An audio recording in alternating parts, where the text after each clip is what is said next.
So malam ni insyaAllah kita bercerita sedikit tentang kenyataan daripada Rafizi Ramli berkenaan dengan merpati. Merpati, siapa itu merpati yang dimaksudkan? Adalah tular 2-3 hari ni berkenaan dengan satu posting. Macam kata Rafizi, saya malas nak layan posting tu, dia kata. Tapi somehow benda itu dia agak viral. So bila agak viral, so nak kena persoalkan lah siapa yang dikatakan merpati itu. Sebab kalau kita tengok Najib punya page, Najib hari ini update dia punya page tau.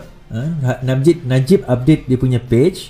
So persoalan, siapa yang update page dia? Adakah dia yang update ke, ataupun ada orang lain update ke? Kita tahu admin dia, mungkin admin dia yang update. Tetapi sama ada itu adalah kenyataan yang benar ataupun dakwaan yang benar atau bagaimana, yang tu kita kena persoalkan lah. Kita kena tanya. Sebab hari ini ada, bukan hari ini, beberapa hari inilah agak viral juga berkenaan dengan isu merpati ni. Merpati apa? Merpati ni saya cuba cari yang berkenaan dengan merpati ni mana kita. Saya check dulu saya supaya yang dengar saya ni dia faham apa yang isu dimasukkan dengan merpati ni. Okay, alright. From an undisclosed source, ini yang beberapa hari lepas malam, merpati is a code name for Najib. 23 bulan 8 2022, merpati masuk penjara Kajang 6 petang. Dalam keadaan tenang, masih berpakaian seperti di mahkamah, kemeja putih dan seluar hitam berkasut. 24 bulan 8, Menteri KDN masuk sekitar jam 10 malam. Perjumpaan bersama merpati di bilik farmasi klinik penjara. Merpati bersama Datuk Nordin, pengarah penjara Malaysia, dan menteri dalam bilik perbincangan sekitar 1 jam.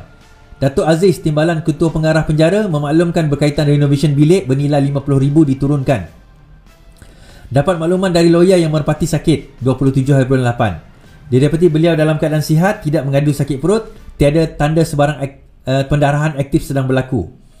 Vital signs semua normal dan stabil, tiada apa-apa simptom. Alright, tiada apa-apa simptom. Laporan dihantar pada pengarah, memo laporan pemeriksaan yang dihantar pada IPPM.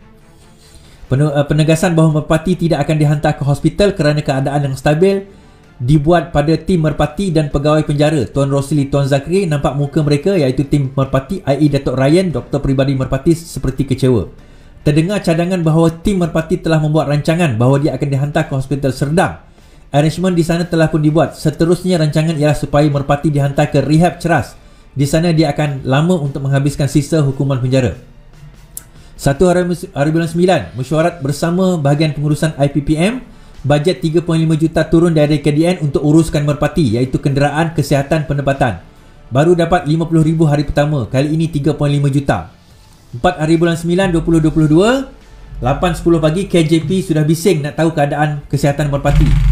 10.40 pagi, merpati mengadu nose block sahaja, tiada sakit perut, tiada pening, tiada berak darah, tiada perut kembung, tiada muntah, tekanan darah dan lain-lain vital signs semua stabil. Tak lama kemudian dimaklumkan yang Menteri KDN call pengarah, suruh hantar HKL pada hari itu juga. Bila sampai HKL, dihantar masuk ward di Raja, bilik first class. Tak sampai 5 minit, tim penjara sampai, tim merpati juga sampai. Ini kata dia lah. Saya tu baca je tuan-tuan. Datuk Ryan juga ada di sana. Datuk Ryan ni dia punya doktor peribadi dia lah. Alright. Pada pihak HKL sendiri nampaknya kurang selesa kerana merpati dihantar tanpa sebarang makluman awal. Tapi yang minta hantar bukan penjara, arahan pihak atasan. Nampaknya semua pihak takut nak pikul tanggungjawab sekiranya ada sebarang isu berbangkit pada masa hadapan. Physician ambil darah dan tunggu keputusan darah. Bila darah keluar semua okey, dia discharge. Tapi terpaksa rujuk pada tulang sebab merpati mengadu sakit leher dan belakang. Pakar ortopedik juga datang. Pakar ortopedik ni pakar tulang. Akhirnya petang itu juga discharge. Tim merpati semua terkejut sebab discharge. Dia ingatkan boleh lama lagi lah. Merpati pula awalnya tidak mahu balik, tapi selepas pegawai pengarah penjara Kajang bertegas, merpati menukar baju wad ke baju dia pakai masa datang tadi. 5 hari bulan 9 22, 9.10, tim penjara hadir mesyuarat di HKL bersama wakil KKM.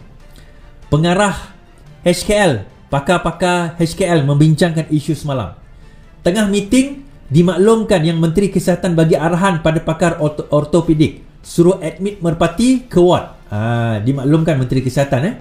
Habis meeting sekitar jam 4.30 petang. Sekitar 8.15, Menteri Kesihatan melalui TS Noor Hisham beritahu merpati perlu dihantar malam ini ke HKL. Pihak penjara enggan. 9/9. Rancangan asal setelah habis mahkamah tengah hari terus hantar merpati ke HKL. Tetapi mahkamah habis petang. Hampir jam 6 baru masuk ward. Pegawai pengiring yang escort semua tidak tahu akan ke HKL, melainkan ketua pengiring. Dengan kata lain, ke HKL hari ini penuh rahsia dan tiada masuk media. 11/9. Semua pemeriksaan komplit dan merpati discharge dari awal lewat petang. Melalui pegawainya, DG Tan Sri Hisham diminta simpan selama sikit, namun pegawainya sendiri tidak bersetuju kerana tiada sebab dan susah nak jawab dengan mahkamah kenapa merpati perlu disimpan di hospital. 12/9. Kecoh di mahkamah, tekanan darah merpati naik tinggi. Pihak penjara dipersalahkan, kononnya salah bagi ubat, sedangkan ubat yang diterima adalah dari HKL. Dan lagi tekanan darah begitu tak perlu pergi hospital pun. Kalau rakyat biasa, rakyat hanya disuruh balik berehat. Kenapa nak suruh merpati ini lain dari biasa? Namun tim merpati push untuk terus hantar merpati ke hospital. Walaupun tim penjara keberatan, ketua pengarah penjara minta merpati dihantar ke hospital. Akhirnya merpati dihantar ke HKL sekitar jam 2 lebih. 2 lebih merpati ni terbang, tuan-tuan. Petang itu pihak penjara dimaklumkan bahawa pihak atasan arah simpan merpati dalam wad hari ini. Buat apa yang patut. 17/9. Dapat maklumat yang merpati akan dihantar ke hospital rehab ceras. Ya, arahan PM dan Menteri Kesihatan. Motifnya boleh jadi sudah ada perjanjian antara tim merpati dengan mereka.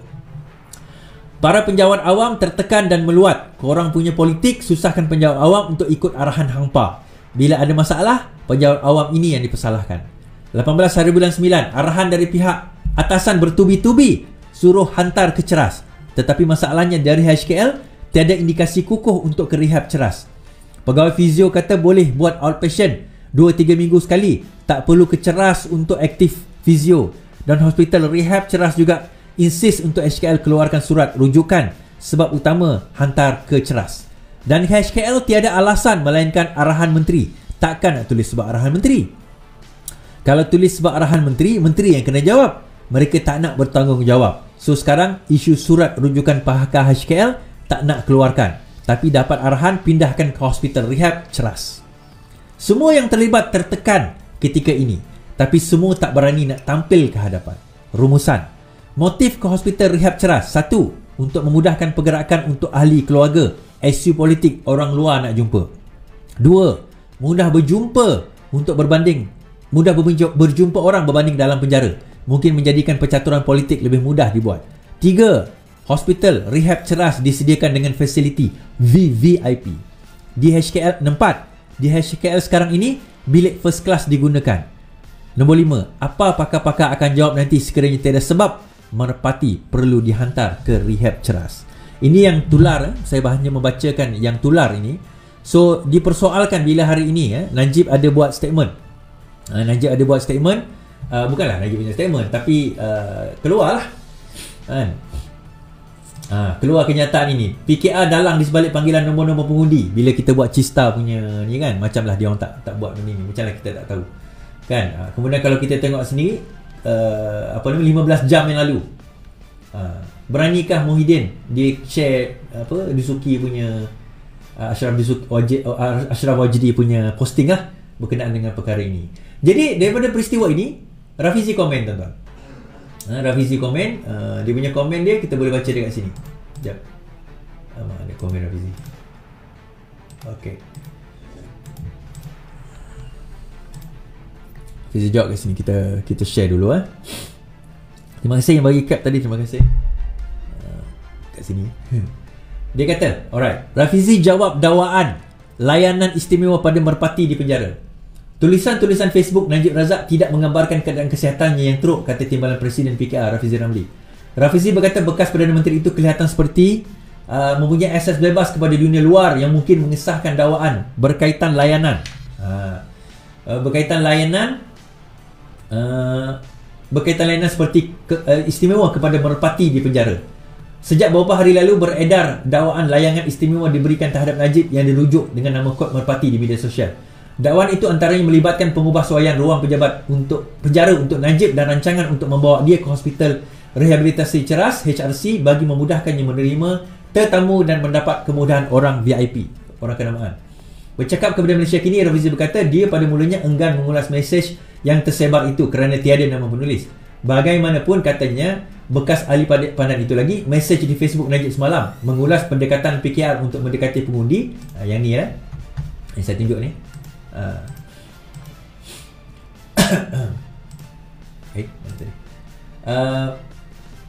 Menarik perhatiannya. Saya keliru. Rakyat diberitahu bahawa kesihatan Najib tidak baik. Tetapi sebaliknya dia nampak macam sihat dan malah boleh membuat hantaran di Facebook katanya. Tambah Rafizi, Najib juga boleh berhujah bahawa hantaran di media sosial itu dibuat oleh pentadbirnya. Bagaimanapun katanya, Najib tidak sepatutnya mempunyai interaksi dengan dunia luar. Bagaimana dia sampaikan mesej kepada pentadbir Facebooknya? Lebih-lebih lagi, bagaimana dia tahu apa yang saya cakap semasa pelancaran jentera pilihan raya PKR pada ahad lalu katanya. Menurut Rafizi lagi, jika benar Najib akan dihantar ke HRC, ia sekaligus mengukuhkan dakwaan di internet itu. Dan ini isu yang serius yang Perdana Menteri Dalam Negeri Kerajaan perlu jawab katanya. Malaysia Kini sudah menghubungi Kementerian Dalam Negeri, Jabatan Penjara dan Wakil Najib dan sedang menunggu penjelasan mereka. Najib sedang menjalani hukuman penjara 12 tahun setelah Mahkamah Persekutuan mengekalkan sabitan dalam kes ini. So ini yang saya sebut tuan-tuan, tempoh hari pada hari pertama, antara minggu pertama Najib dipenjarakan, saya mendapat maklumat bahawa Najib tidak berada di dalam penjara. Saya mendapat maklumat sedemikian. Jadi saya bertanya, benarkah Najib tidak ada di dalam penjara? Pada masa itu Menteri KDN Hamzah Zainuddin, dia tak komen apa yang kita tanya tu. Dia tak jawab apa yang kita tanya. Sebaliknya dia mempersoalkan. Masa itu saya bukan ditanya dia dalam penjara ke tidak. Benarkah nama Najib tidak terdapat di dalam database? Tidak terdapat di dalam database. So kemudian dia kata macam mana kita boleh tahu nama itu ada ke tidak? Dia tak menjawab persoalan. Kita tanya benar ke nama dia tidak ada di dalam database. Jawab soalan itu. Bagaimana kami tahu? Bagaimana kami dapat tahu? Bagaimana kita mengenal pasti itu? Tak payah tanya. Kalau ada cakap ada. Kalau tak ada cakap tak ada. Mudah. Cerita kita mudah. Tapi kenapa nak dipersulitkan? Kemudian bila tular kenyataan ini, saya kata saya juga dapat maklumat. Kami juga dapat maklumat. Bukan saya lah. Kalau sekiranya di soal siasat siapa orang itu, saya tak tahu. Sebab sebarang maklumat yang sampai kepada saya tak kenal orang, saya tak tanya siapa dia. Orang sampaikan je. Bila orang sampaikan, saya baca, saya tengok mungkin ada kesahihan, kita sebarkan. Kan? Kalau tak ada, then kita just assume macam itulah, macam yang tular ni lah. Kemudian dikatakan bahawa Najib, saya sendiri tengok lepas itulah, dah lepas kecoh-kecoh semua ni, saya sendiri dah tengok dokumen penjara Najib. Jangan tanya macam mana saya tengok. Kan OSA tu saya tak tahu lah OSA ke tidak kan. Dan kalau tiba-tiba ada orang persoalkan, mungkin itu palsu. Sebab tak ada, saya tak pernah sebarkan. Kan? Saya dah tengok gambar dia, gambar dalam penjara, gambar dia pakai pakaian apa dan sebagainya, saya dah tengok.